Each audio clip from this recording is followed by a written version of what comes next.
morning everyone. Today I am here with my next video lecture of the chapter Money and Banking. In the previous video I discussed with you all the barter system, or we can say commodity economy, that is CC economy. But the barter system was not successful because we also studied the limitations of barter system. So the limitations of barter system led to the introduction of money. So today we'll be studying that what is money, what are the functions of money, and also how introduction of money led to the elimination of the barter system. So here is the money and its functions. What is the meaning of money? Money is anything which is generally accepted as a medium of exchange. What is medium of exchange? If we want to exchange anything, if we want to purchase, if we want to sell anything, we can do that particular transaction with the help of money. Money is anything which is generally accepted as a medium of exchange, measure of value, store of value, and means of standard of deferred payment. What is measure of value? किसी भी चीज़ की value को, कोई property हो, कोई gold हो, fruits हो, vegetables हो, कोई भी चीज़ हो, हम उसकी वैल्यू को किस में मेजर कर सकते हैं? मनी टर्म्स में.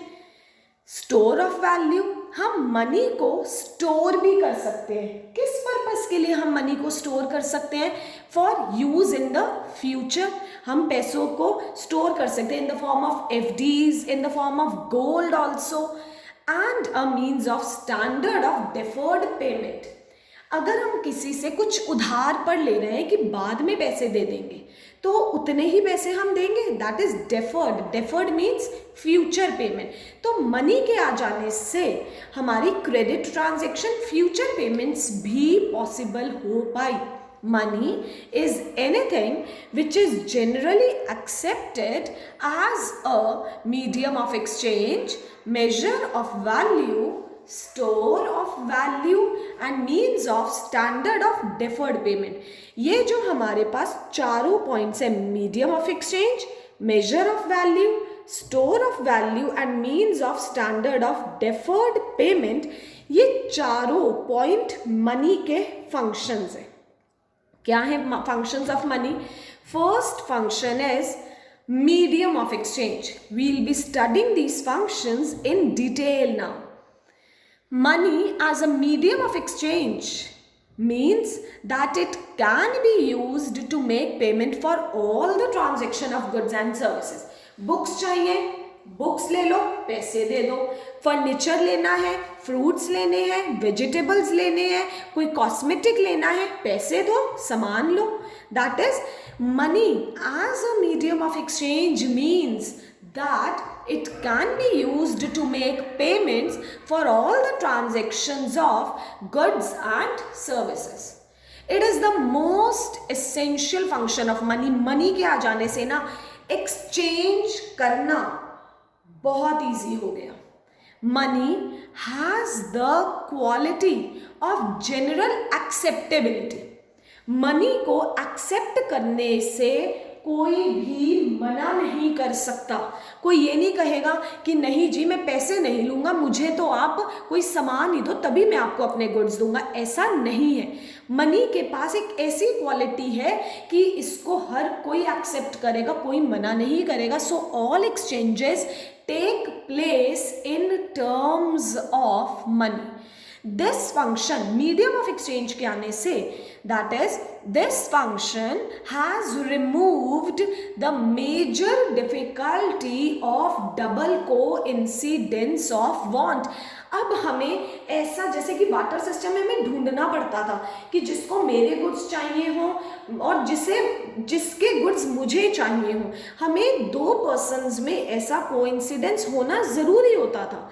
This function but medium of exchange के आने से मुझे किसी को ढूंढना नहीं पड़ता, मेरे पास पैसे हैं, मैं जब मर्जी जाके सामान ले सकती हूँ। This function has removed the major difficulty of double coincidence of wants and inconveniences associated with the barter system. Second, use of money allows purchase and sale to be conducted independently. barter system में हम dependent थे एक दूसरे पर, लेकिन इसमें हम लोग dependent नहीं हैं। This function of money facilitate trade, business करना इजी हो गया है, इकोनॉमी में ट्रांजेक्शन्स होने लगी हैं, तभी तो हम लोग क्या मेंटेन करने लग गए हैं, अकाउंट्स मेंटेन करने लग गए हैं। Next, money has no part to satisfy human want. हम लोग मनी को कंज्यूम नहीं कर सकते, हम पैसे को नहीं खा सकते, हम नोट को, सिक्कों को नहीं खा सकते। Money has no part to satisfy human want but command power, but money के पास वो पावर है to purchase those things which have the utility to satisfy human want, कि मनी से हम लोग वो सब कुछ ले सकते हैं जिससे एक ह्यूमन की नीड एंड वांट सैटिस्फाई हो सके। So this was the first function, that is the medium of exchange. Second function is measure of value. Money as a measure of value means that money works as a common denomination in which values of goods and services are expressed. किसी भी चीज को किसमें major कर सकते हो, एक major, एक यूनिट मिल चुकी है, इसे और भी कहा जाता है यूनिट ऑफ अकाउंट, कि हमें एक यूनिट मिल चुकी है, दैट इज रुपीज, एक प्राइस। किसी भी चीज की वैल्यू को, एक पूरे घर में फर्नीचर है, कुछ भी सामान है, पूरे घर की लैंड की वैल्यू, उसके इंफ्रास्ट्रक्चर, उसकी हर चीज की वैल्यू तुम एक यूनिट में मेजर कर सकते हो, दैट इज प्राइस। तो क्या है, मनी के आ जाने से हर गुड एंड सर्विस की वैल्यू को एक सिंगल यूनिट में एक्सप्रेस किया जा सकता है। Money as a measure of value means that money works as a common denomination in which values of all goods and services are expressed by reducing the value of all the goods and services to a single unit, that is price।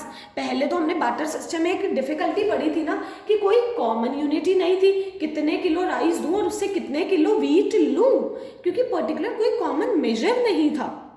But अब किसी भी चीज़ की value को एक single unit, that is price में, मैंने तुझे इतने का ये सामान दिया, तूने मुझे इतने का ये सामान दिया, बाकी जो ऊपर का होता है हम लोग लेन देन कर लेते हैं, that is it becomes very easy to find out the exchange ratios. इतने का सामान है, आप मुझे इतने पैसे दे दीजिए, इतने के मैं आपको गुड्स दे रहा हूँ, इतने की मैं आपको ये सर्विस दे रहा हूँ, इतने पैसे दे दीजिए। So this is, it becomes very easy to find out the exchange ratios between them and comparing their prices. This function facilitates maintenance of business accounts which would be otherwise impossible. अब accounts हम किस में बनाते हैं, rupees में ही तो बनाते हैं, चाहे वो रुपीज इन लाख हो, रुपीज इन करोड़ हो, अरब्स हो, मिलियंस हो। दैट इज, इस मनी, दैट इज मनी के आ जाने से हमारे लिए बिजनेस अकाउंट्स मेंटेन करना इजी हो गया है। Money helps in calculating the price of all the goods and services. Due to this reason only it is regarded as a unit of account. एक पर्टिकुलर यूनिट मिल गई है। India का unit of account क्या है, that is the rupee is the unit of account in India. Third function is standard of deferred payment. What is standard of deferred payment? Future payment. Money act as a standard of deferred payments means that money act as a standard for payment which are to be made in future. अगर हमने किसी से कोई सामान लिया, हमारे पास उसी time particular पे करने के लिए अगर हम लोग उससे उधार पे ले रहे हैं, जैसे एक रिटेलर है वो होलसेलर से उधार पे अगर सामान ले रहा है, तो वो मतलब फ्यूचर में वो क्रेडिट पे ले रहा है, दैट इज फ्यूचर में पेमेंट करेगा। तो मनी की फॉर्म में जितने का सामान है वो उतनी ही पेमेंट करेगा। तो मनी के आ जाने से क्रेडिट ट्रांजेक्शन्स भी पॉसिबल हो पाए. Money as a standard of deferred payment means that money act as a standard of payment which are to be made in future. Every day millions of transactions take place in which payments are not made immediately. हर रोज millions of transactions ऐसी होती हैं जिनकी payments immediately नहीं होती है. Money encourages such transaction and also lead to, तभी तो अब हमारे पास एक कॉमन यूनिट है दैट इज रूपी. तभी तो अब क्या हो खुल चुके हैं फाइनेंशियल इंस्टीट्यूशन, बैंक्स हैं, जिससे मतलब क्रेडिट ट्रांजेक्शन्स ईजी हो गई हैं. Money as a standard of deferred payment has simplified the borrowing and lending. किसी से उधार लेना, किसी को लेंड करना ईजी हो गया है कि जितना देंगे इंटरेस्ट समेत उतना ही वापस मिल जाएगा. Fourth is store of value. Money as a store of value means that money can be used to transfer purchasing power from present to future. Money को हम लोग क्या कर सकते हैं, स्टोर कर सकते हैं.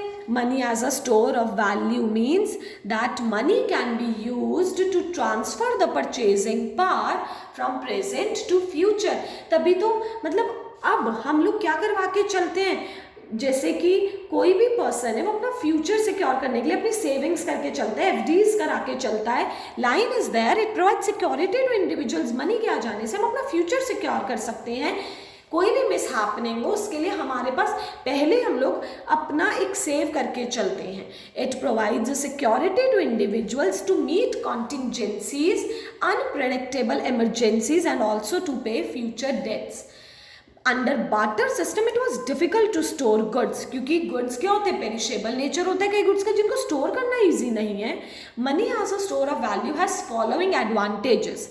मनी कहाँ से कहाँ तक अवेलेबल है, ₹1 to ₹2000. ईजिली पोर्टेबल है, ईजी है, इकोनॉमिकल है मनी को स्टोर करना क्योंकि it does not require much space and it has the merit of general acceptability. तो हम मनी को क्या कर सकते हैं, it can be easily exchanged for goods and services. Money को लेने से कोई भी मना नहीं कर सकता. Now the next is how introduction of money has removed the limitations of barter exchange. This is one of the most easiest topic and this is one of the question which came last year in the board exam also.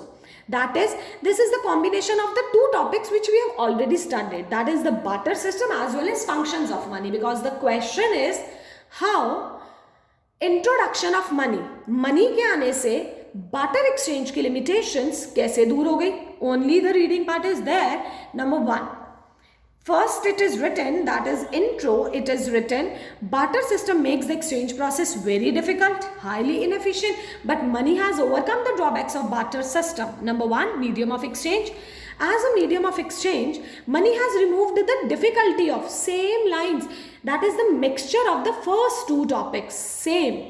As a medium of exchange, money has removed the difficulty of double coincidence of want. Money के आ जाने से अब हमें ऐसा person ढूंढने की ज़रूरत नहीं है. जैसे कि बार्टर सिस्टम में हमें ढूंढना पड़ता था कि मुझे जिस पर्सन के गुड्स चाहिए उसे मेरे भी गुड्स चाहिए हो.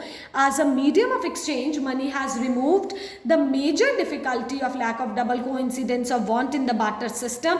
Under the barter system exchange remain extremely limited. Barter system में एक्सचेंज प्रोसेस बहुत मुश्किल था. Introduction of money separated act of sale करना भी ईजी हो गया, परचेज करना भी ईजी हो गया and helps both the parties in obtaining maximum satisfaction. Buyer can buy the goods and the seller can sell the goods for money. Second, measure of value. Under barter system, different goods were of different values and there was no common denomination. barter system में कोई common unit नहीं थी. exchange ratio को measure करने के लिए कोई particular unit नहीं थी. But money is the measuring rod. हमें एक तरीका मिल गया जिससे मनी में हम किसी भी चीज़ की वैल्यू को, किसी भी कमोडिटी की वैल्यू को एक्सप्रेस कर सकते हैं. It becomes easier to compare the relative values of any two commodities. Evolution of money has given us common unit of value. एक हमें क्या मिल गई है, कॉमन यूनिट मिल गई है किस चीज़ के लिए? कि किसी भी चीज़ की हम वैल्यू को मेजर कर सकते हैं with the help of money. अब पहले हमने जो फर्स्ट एग्जाम्पल हमने जो क्या पढ़ा था कि मैं कितने किलो राइस दूं और कितने किलो वीट लूं, क्योंकि कोई कॉमन यूनिट ही नहीं थी, एक पार्टी को सफ़र करना पड़ता था। बट अब सब कुछ क्लियर है। It is easy to compare the value of any two commodities. Evolution of money has given us a common unit of value and therefore a system of accounting. Third, store of value. Under barter system, goods को store करना future use के लिए बहुत मुश्किल था because the quality can be deteriorated after a particular certain period of time. Most of the goods are perishable and storage require huge space, transportation cost as well as fear of capital loss also due to natural disasters. But money को हम लोग easily store कर सकते हैं. It is the most economical also convenient means of storing earnings and wealth कि हम future अपना save कर सकते हैं. It has the merit of general acceptability and its value remains stable. Money की वैल्यू को कुछ नहीं होगा. इनफैक्ट जहाँ भी हम लोग इन्वेस्ट करते हैं तो हमें अच्छा रिटर्न ही मिलता है. Standard of deferred payment. Barter system में क्रेडिट टू ट्रांजेक्शन्स में बहुत प्रॉब्लम आती थी. Barter system creates difficulty in credit transactions. Borrower may not be able to arrange goods of exactly the same quality at the time of repayment. Barter system में credit transactions possible नहीं थी because borrower exactly same quality के goods repayment के time पर जो उसने goods promise किए हैं वो माइट भी वो गुड्स अरेंज ना कर पाए. Evolution of money has facilitated contractual payments. अब हम इजीली जैसा जितने का कॉन्ट्रैक्ट हुआ है, जो भी पहले हमारा एग्रीमेंट हुआ है उसके अकॉर्डिंग ही हम लोग पेमेंट कर सकते हैं. मेरी और अगर मैंने सपोज किसी को भी हायर किया है तो मैंने उसको जितना प्रॉमिस किया है अमाउंट पे करने का, कि जितने का एग्रीमेंट हुआ है हमारे बीच में, तो उतना ही पे किया जाएगा. because that is the evolution of money has facilitated your contractual payments. Due to general acceptability of money, future payments are expressed in terms of money. Money has simplified the borrowing and lending operations and also encouraged the capital formation. So first we studied that is barter exchange. Next, the limitations of barter exchange. Then money and its functions, and how introduction of money has removed the limitations of barter exchange. That is, the two topics led to this topic, that is how introduction of money, introduction means function of money, has removed the limitation of barter exchange. So this was the today's topic. Thank you. Stay safe. Be happy.